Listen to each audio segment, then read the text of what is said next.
This is a really big box. In a world filled with big boxes, this big box eats other big boxes for breakfast.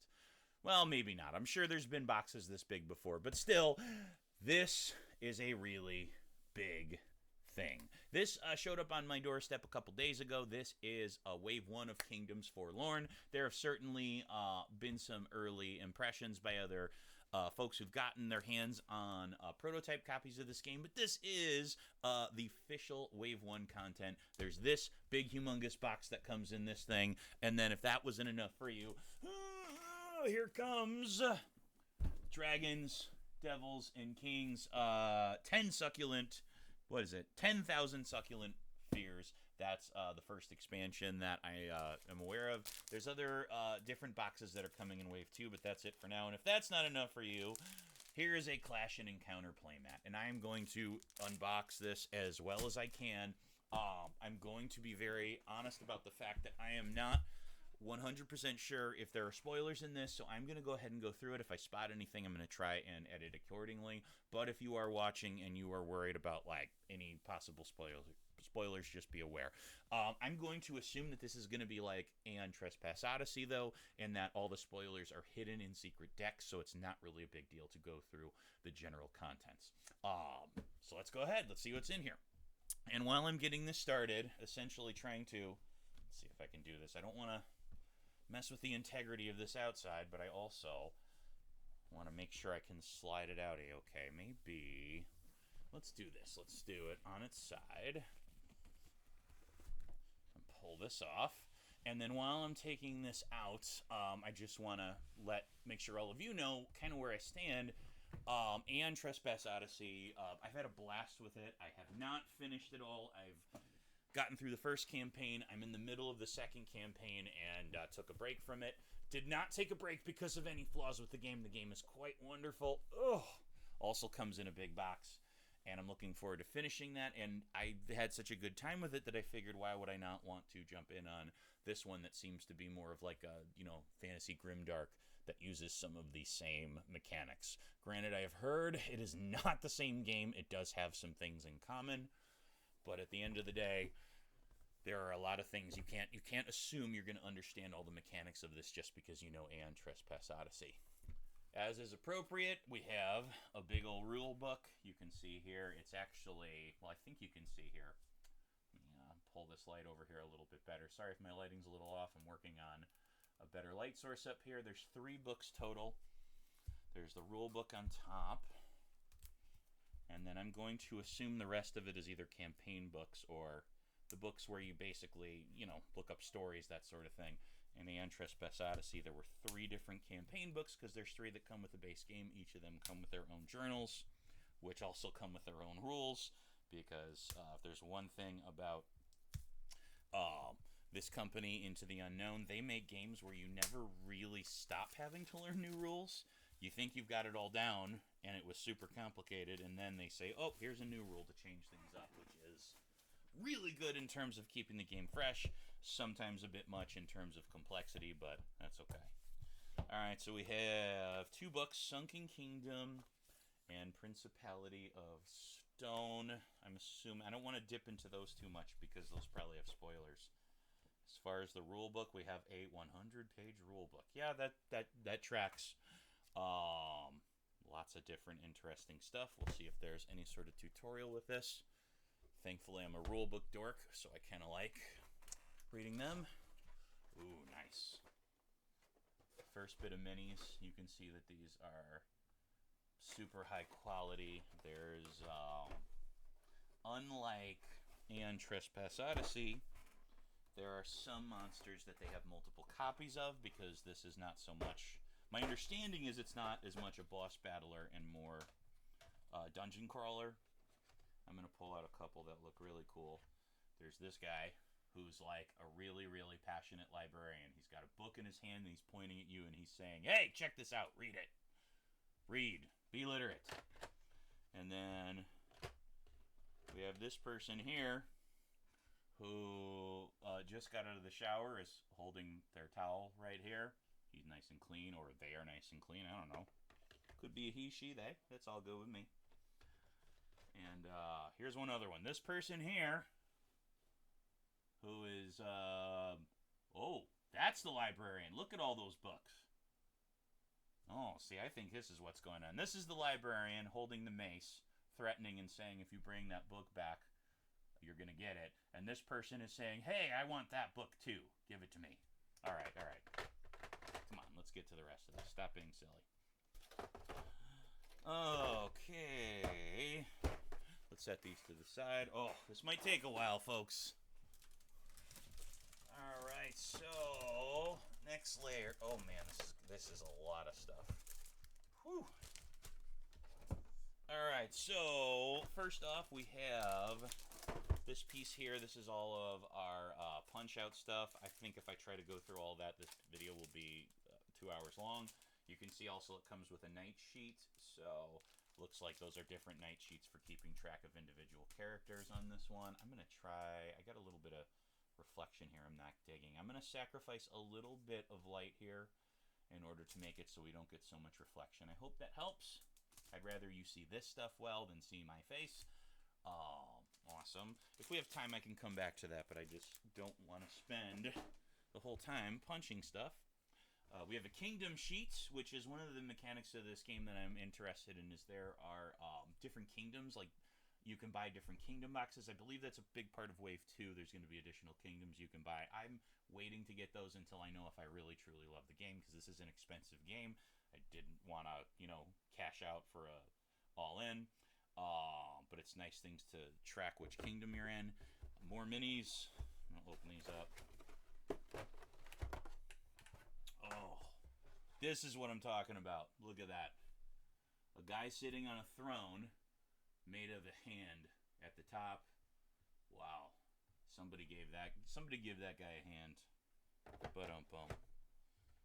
And then this person here who hasn't combed their hair in quite a while. Excellent. There's so many. These are really nice, and obviously that's not a surprise. The ones in Aeon Trespass Odyssey were great as well. But there's just so many cool designs, interesting things, and I think thematically I'm really liking this too. It appeals to my love of strange and unusual creatures. Let's see what else we got in here. We have some standees. I'm assuming those are for slightly less important stock characters. It looks like it's NPCs, I'm assuming. If you can see right here, it has things like, there's a bowman there. There is a person with a little spear. It looks like these are either just like placeholders for villagers, maybe, kind of like how Oathsworn did, or maybe just like NPCs, allies you can hire, that sort of thing. That's my assumption. Then we have individual boxes. So this is a night box that says Fleischritter. Fleischritter. We have one for Kara. Oh, so that's the name of the person. So this is a night box for Kara. These are, I guess, different characters you can be. Let me see. I can't get those exactly in there, but I can kind of show a few of them. We have Paracelsa. Ooh, the art is really cool. Try not to knock this over. Renholder. This is kind of cool. A little bit of, Dark Souls, pyromancer looking here. The hat and the flames in the hand. And then we got one more. This is, I'm going to say this wrong, Sersunk. A person with what looks like some sort of monkey on their head. You know that person's got to be a good fighter. And if they're not, the monkey will take care of it. Then this right here, interesting. These look like it says portrait card here, so I'm assuming these are the character dashboards. Very cool. Ooh, another one here. These have talent cards, so I am curious now. I know that there's probably videos that have already explored this, so I don't want to spend too long trying to figure it out, but you can kind of see it has things for cooldowns. Oops, let's try that again. Maybe you can see that a little bit better. Cooldowns, delays. I'm assuming that these are the dashboards for each of the characters. That should be super cool to see how that plays out. More miniatures. Oh, wow. These are cool. All right, we're going to look at both of these. you are loving the idea of dragons, here's a dragon with a giant mace at the end of its tail. And then it comes with separate, oh yeah, this is going to be cool, separate wings that you can put into it. I'm going to try and make this happen. Watch me break it live on the video. Y'all see me have a meltdown. Oh yeah. I both do and do not want to fight that. Awesome. Here, why don't you hang out there for a little bit? And then we have this other one that I don't need to put the wings on. They're already on. But if you look at the front of his face, he has what looks like a toad's little, I can't remember what you call it. He's mid-croak. Yeah. Either that or he swallowed a giant tangerine and he just can't swallow it. He's trying his best. Very cool. Oh, and I love this. If you look here in the front, there's a little person here. That poor person who's just last thing they'll ever see. Awesome. I mean, I don't want to jump to conclusions because I haven't looked at these too closely, but on first view, I think these might even be nicer than the miniatures in Eon Trespass Odyssey. And of course, miniatures do not make the game. If the game sucks, it doesn't matter how nice your miniatures are. I learned that with, I bought Dark Souls on sale. I knew everyone was saying it's not very good, but I've liked some of Steamforge's game stuff.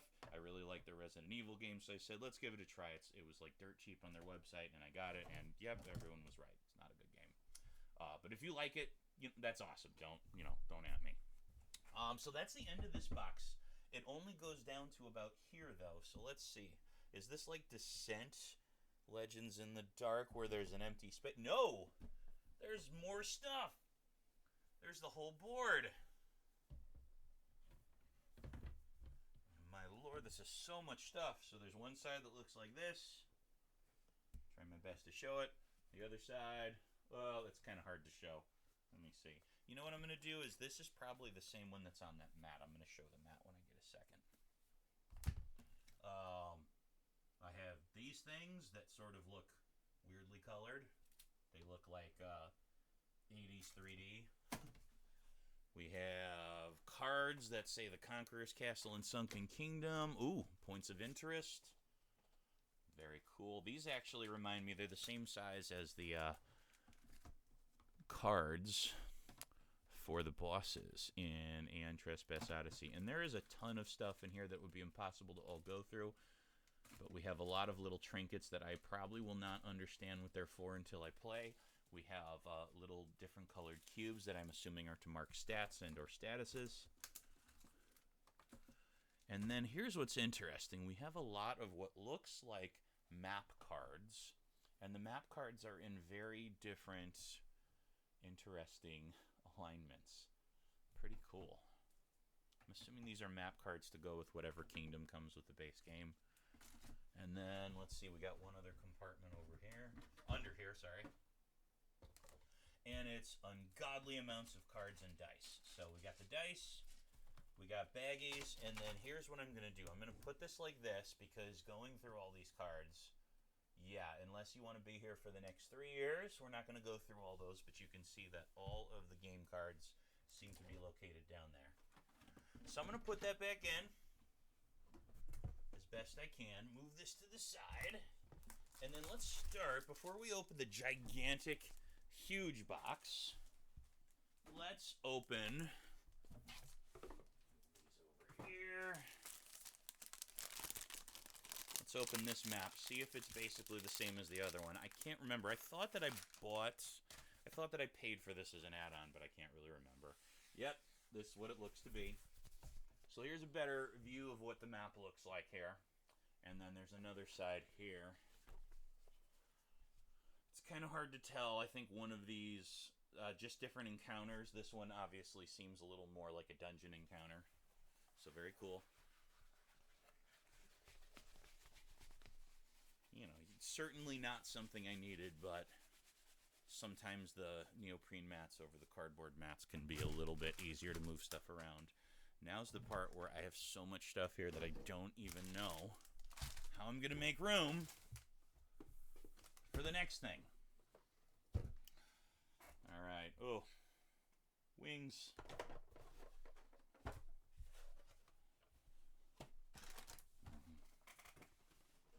right. Put you over here.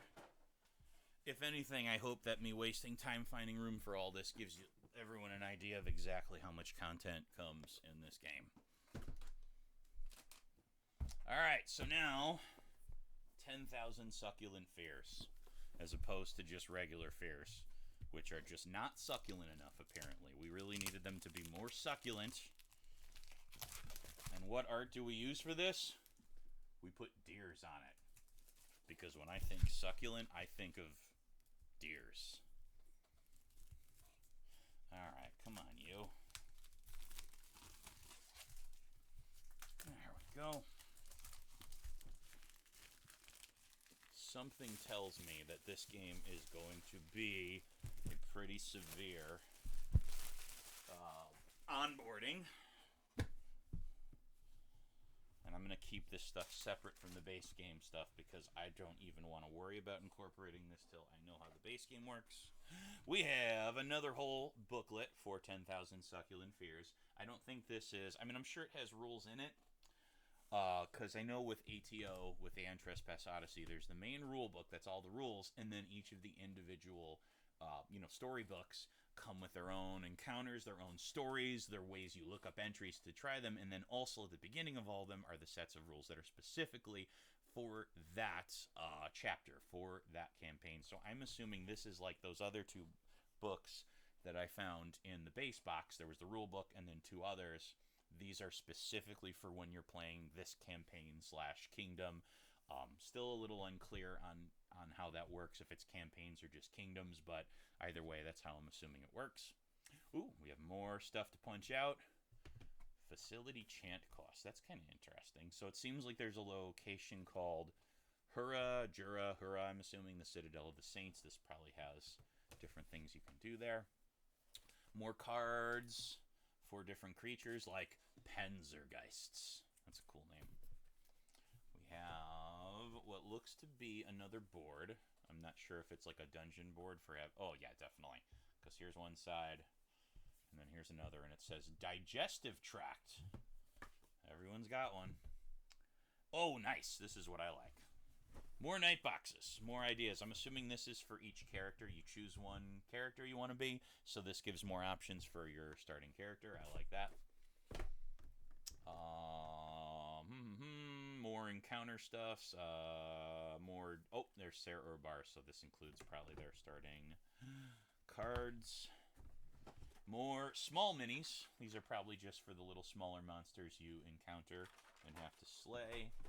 More of these nice map cards. I'm really curious how these are going to work because they have the side that has stats, and then they have what looks to be map cards, because these look a lot like how the square map cards are in Trespass Odyssey, and I'm really intrigued by the idea that they're experimenting with more than just square map cards. Not that there's anything wrong with only having square map cards, but it is kind of interesting to think they're going to try and make this world a little bit more interesting in terms of how it's structured and laid out. That's level design stuff I'm very interested in.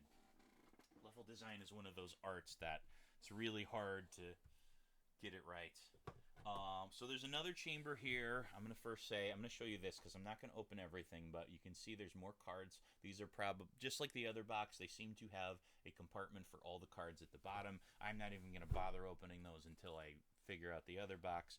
And then I'm also going to pull out some of these minis, because if you're looking to get this extra box, getting the expansion, part of it might be, are the minis cool? Like this person here, who's clearly going to build a house. Look at that big old hammer. He looks pretty cool. And then we have this. Oh, yeah.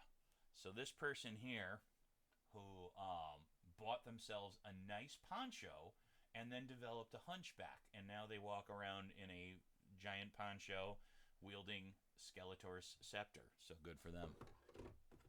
And then we have this person. Oh, wow.